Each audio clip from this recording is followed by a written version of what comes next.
Sıp-свежий шортан балығының еттерін соломка етіп турап алдым.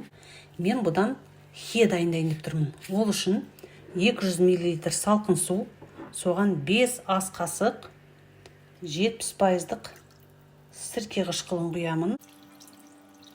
Бір түнге тоңазытқышқа қоямын. Балық сірке қышқылында маринадталып дайын болып, жіңішке соломка етіп турап алдым. Енді бұны шамалы жұмсартамын. Бұл жерде 1 килограмм 400 грамм сәбіз, 1 ас қасық тұз саламын. Тағы да кішкене қосайын. 1 шай қасық қызыл бұрыш, жарты шай қасық қара бұрыш, 2 қасық паприка, 1 бас сарымсақ және толтырмай 1 ас қасық қант.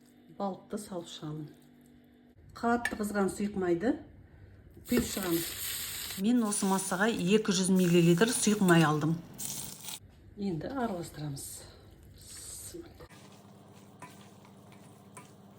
Дәмдеуіштері әбден сіңгенге дейін салқын жерге шығарып қоямын. Салат дайын.